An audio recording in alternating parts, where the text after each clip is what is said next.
Soy Luis Antonio Isa, nací en la parroquia de Alhuací.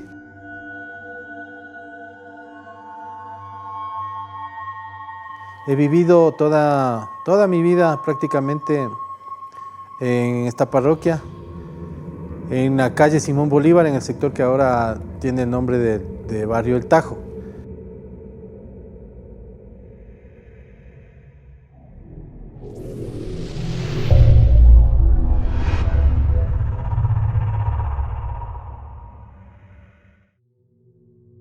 Tuve un pequeño tiempo que fui a vivir en Quito a raíz de que me casé, unos 13 años, pero hace 7 años nuevamente volví a radicarme aquí en la parroquia de Alhuací.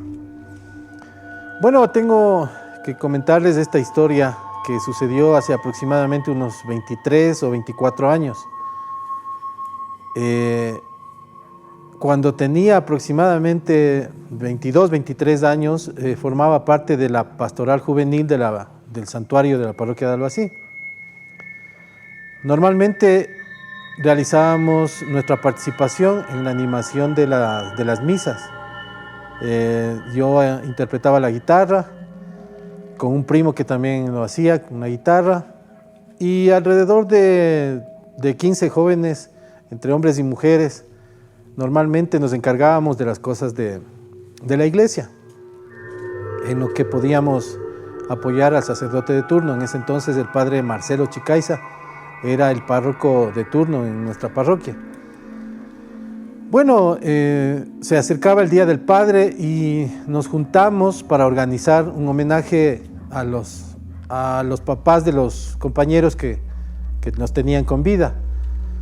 Entonces seleccionamos algunos temas, algunas canciones y procedimos a organizar una ruta porque nadie de los compañeros poseían un transporte, entonces la movilización tenía que ser caminando. Organizamos la ruta pues y la casa más distante quedaba por el barrio El Falcón, que es por el sector de la estación, un poco más hacia arriba, para luego tomar otra casa que quedaba en la estación y comenzar a volver nuevamente al centro de Alhuací. La hora de reunión fue aproximadamente 8:30, 9 de la noche. Comenzamos a caminar, llegamos más o menos a las 10 de la noche a la primera casa, en donde estaba el papá recuerdo, el compañero Rómulo Toapanta. Y bueno, comenzamos con la serenata, 3 temas, y el papá tenía una botella de champán y nos brindó una copa a todos los que estábamos ahí, que éramos, si mal no recuerdo, éramos como 15 personas que conformábamos la comitiva, llamemos, para las serenatas del Día del Padre. Bueno, cumplimos con la primera casa, comenzamos el recorrido de retorno a la segunda casa en turno y llegamos a la estación, era aproximadamente las 11:30 de la noche. Comenzamos la serenata con los 3 temas respectivos. El papá de Washington Jaco, me recuerdo. Igualmente él tenía una botella de ron Caney. También nos brindó una media copita y salimos porque el camino era largo. Entonces emprendimos el camino de retorno al centro de Alhuací.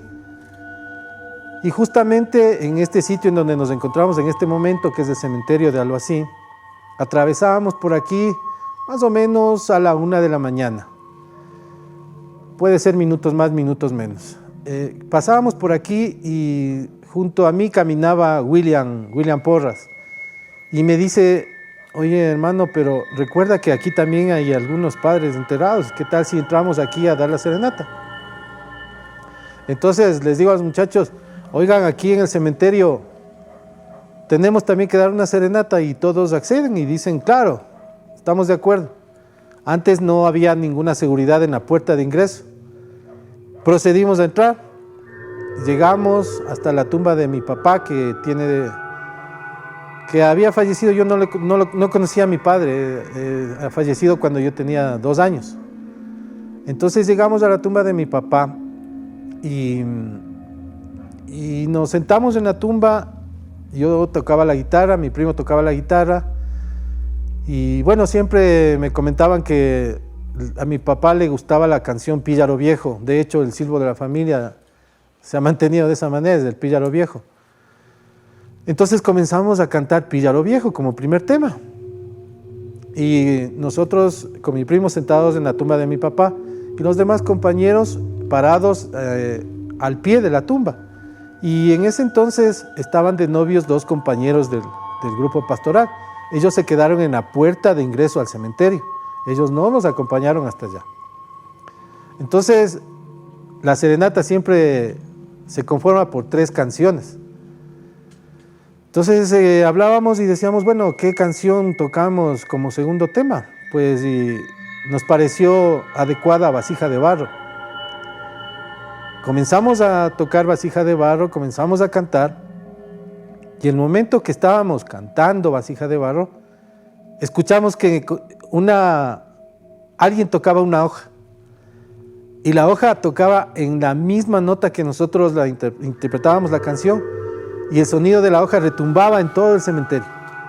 Es que a esas horas de la madrugada no había sonidos adicionales de vehículos, de nada. Entonces el sonido retumbaba en todo el cementerio. Hoy hay muchas tumbas ya, antes no había tantas, con los años que les estoy diciendo. Pero el sonido era espectacular. No encuentro palabras para describirles cómo era el sonido, pero retumbaba en el cementerio, traspasaba nuestras almas, creo yo. Y yo me quedé helado, no pude seguir interpretando la guitarra, mi primo también, pero luego reaccionamos y comenzamos a tocar de nuevo, y la hoja seguía acompañándonos con una perfección inigualable. Terminamos de tocar, pero el efecto de ese sonido provocaba en las compañeras mujeres que nos acompañaban que se abracen, que comiencen a llorar, los compañeros totalmente impresionados. Algunos se dispararon por el cementerio a buscar si es que había alguna persona que estaba tocando la hoja, pero nunca encontramos nada. Terminamos de tocar nosotros y la hoja siguió, hizo un estribillo y terminó muy, muy, muy suave. El sonido era espectacular. Nunca había escuchado yo ese sonido, tan nítido, tan hermoso, un sonido brillante, si cabe el término. Volvimos a tocar Vasija de Barro, pero ya no nos acompañó el sonido. Nos movilizamos un poco más a la tumba de mi abuelito, que también está enterrado en este cementerio. Volvimos a tocar Vasija de Barro, pero la hoja ya no nos acompañó. Entonces todos seguimos por el cementerio buscando si alguien estaba por aquí, pero no encontramos a nadie. Llegamos a la puerta y nos encontramos a nuestros amigos que eran novios en ese entonces, y les preguntamos si es que ellos habían visto a alguien, y dijeron que no, que nadie había entrado ni salido. Pero lo que sí nos preguntaron es quién de nosotros tocaba ese instrumento que ellos no habían escuchado tampoco. Y esa era nuestra pregunta también. Les decíamos a ellos, tampoco sabemos quién tocó. Entonces, la siguiente serenata era en la iglesia, porque el padre Marcelo siempre vivía con el papá. Entonces nos movilizamos hacia el cementerio, hacia la iglesia. Y el padre Marcelo, no sé cómo nos miró, qué expresión teníamos en nuestros rostros, que nos dijo, ¿qué les pasó? ¿Algo les pasó a ustedes? ¿Qué les sucedió? Entonces le relatamos lo que nos había pasado. Y el padre nos dijo que estemos muy tranquilos, que estuviéramos sin ningún problema, porque aquí en el cementerio no podíamos encontrar nada de malo. Tal vez era la manera de decir a la persona a quien habíamos entregado la serenata que la recibió, que sí escuchó, de donde sea que esté, que la escuchó. Y claro, en ese momento sacó algo y nos brindó algo para el susto. Porque debimos haber estado con una cara totalmente desencajada, me imagino, por la impresión, por el susto, por todo lo que conllevaba estar en el cementerio a esa hora y escuchar algo, para mí, que nunca antes habíamos escuchado. De hecho, hasta hoy no he vuelto a escuchar un sonido igual. Y bueno, terminamos la serenata y cada uno se dirigió hacia su respectiva vivienda.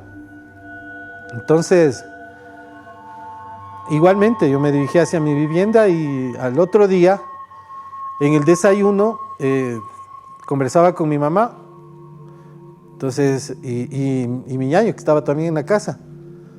Entonces le digo, mamá, esto nos sucedió el día de ayer.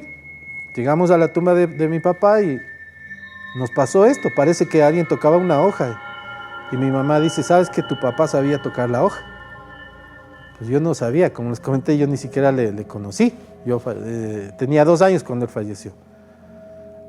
Luego de eso, yo me di el trabajo de en la parroquia investigar si es que alguien de aquí de la parroquia sabía interpretar la hoja, pero nadie aquí en la parroquia sabía interpretar la hoja. Por lo que llegué a la conclusión de que para que esté alguien aquí en el cementerio solo a esa hora, además de que tenga una locura como la nuestra, como el grupo que teníamos, que entramos a una serenata aquí, no creo que en juicio conscientemente a esa hora pueda estar en el cementerio. Lo único que le hubiese empujado a entrar era haber estado chumado o bajo los efectos de alguna cosa, lo que no hubiese permitido que toque la hoja con una perfección total como lo hizo, ¿no? Por un lado, y por otro lado, como les comento, yo investigué, pregunté y nadie en la parroquia hasta hoy, creo, sabe interpretar una hoja. Eso es lo que les puedo comentar. Eso nos sucedió, como les comento, éramos más de 15 personas, todos escuchamos, todos, absolutamente todos escucharon, no fueron solamente 1 o 2 personas, lo que me tranquilizó en cierta manera porque pensaba que solamente yo había escuchado o era una locura o una alucinación. Todos todavía conozco que viven, ellos pueden también dar testimonio de lo que les estoy comentando, que fue una experiencia que nunca antes me había pasado, es lo único más inexplicable, si cabe el término, que me ha sucedido en este cementerio de la parroquia de Albací.